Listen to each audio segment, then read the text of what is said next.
अभिनेत्री कंगना रनौत आज मुंबई से अपने घर मनाली लौट गई। कंगना पहले भी मुंबई से मनाली और मनाली से मुंबई के बीच आती जाती रहती, लेकिन पहली बार इतनी ज्यादा चर्चा हुई। ऐसा लग रहा है कि वो कोई क्रांति करके घर पहुंच रही हूं और इसके पीछे वजह है पिछले हफ्ते भर का घटनाक्रम। आइए आपको दिखाते हैं।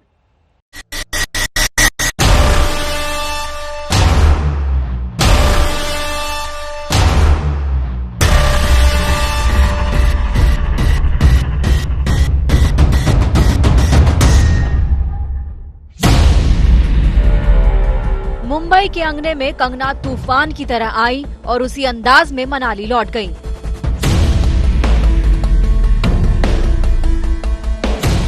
लेकिन 5 दिनों तक मुंबई में हुंकार, ललकार और प्रतिकार चलता रहा।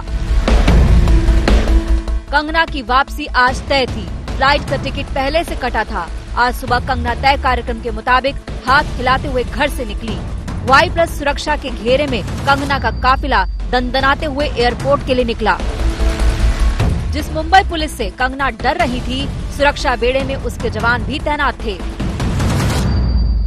सिक्योरिटी कितनी ज्यादा यहाँ पर लगाई गई है, देखिए इतनी सिक्योरिटी मैंने एयरपोर्ट पे किसी भी व्यक्ति के लिए, चाहे वो मंत्री हो या कोई और, उसके लिए नहीं देखी है।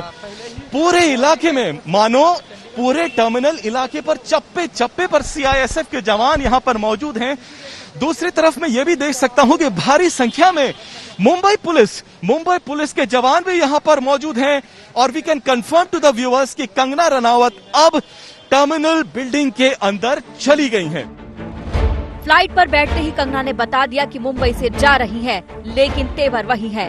कंगना ने ट्वीट कर POK वाले बयान को फिर से जिंदा कर दिया। भारी मन से मुंबई छोड़ रही हूँ।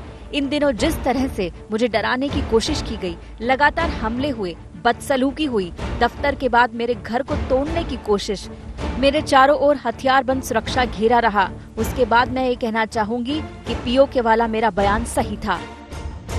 कंगना रनौत मुंबई से मनाली के लिए आज रवाना तो हो गई, लेकिन उनके तेवर अभी भी बरकरार हैं। एयरक्राफ्ट के अंदर घुसते ही उन्होंने एक ट्वीट कर डाला, जिससे ये बात तो साबित हो गई कि अपने POK वाले बयान पर वो आज भी कायम हैं। कंगना ने अपने दूसरे ट्वीट में उद्धव सरकार को फिर से ललकारा। उन्होंने लिखा, जब रक्षक ही भक्षक होने का ऐलान कर रहे हैं, घड़ियाल बन लोकतंत्र का चीर हरण कर रहे हैं, मुझे कमजोर समझकर बहुत बड़ी भूल कर रहे हैं। एक महिला को डराकर, उसे नीचा दिखाकर अपनी इमेज को धूल कर रहे हैं।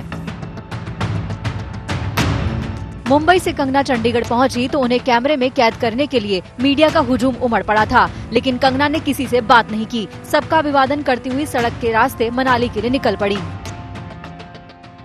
कंगना रनौत अभी 2 मिनट पहले ही एयरपोर्ट से बाहर आई हैं और एयरपोर्ट से बाहर आते ही उन्होंने मीडिया के लोगों का अभिवादन किया और उसके बाद धीरे धीरे अभिवादन करते हुए वो अपनी कार में बैठ गई।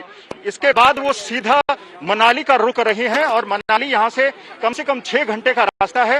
हो सकता है वो रास्ते में रुकें या फिर अपने गांव भामला जो मंडी के करीब पड़ता है वहां पर आकर रुकें। सो कुल मिलाकर कंगना 6 दिन बाद आज चंडीगढ़ वापस लौटी है और सीधा यहाँ से मनाली की ओर रवाना हो गई हैं।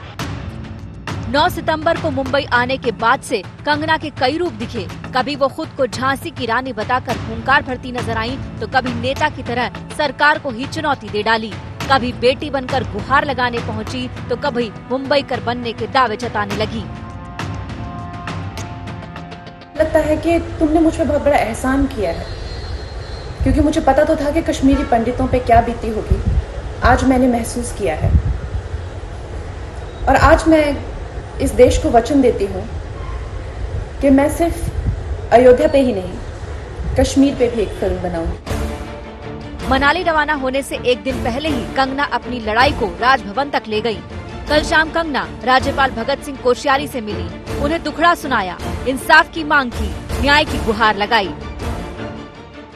जिस तरह से मेरे साथ सुलूक हुआ है उस बारे में मैंने वही बात की, वही हमारी आज ब्रीफ जो भी मीटिंग हुई उसके बारे में मैंने उन्हें बताया। एंड आई होप कि justice be given to me, ताकि जो हमारे देश के जो लोग हैं और जो बच्चियां हैं खासकर, उनका जो फेथ है वो सिस्टम में रिस्टोर हो और मैं कोई पॉलिटिशियन तो हूँ नहीं और मेरा कोई पॉलिटिक्स से लेना देना तो है नहीं। गवर्नर सर ने मुझे एक बेटी की तरह सुना और मेरी जो भी है मुझे सहानुभूति दी और मैं ये उम्मीद करती हूँ कि मुझे न्याय मिलेगा।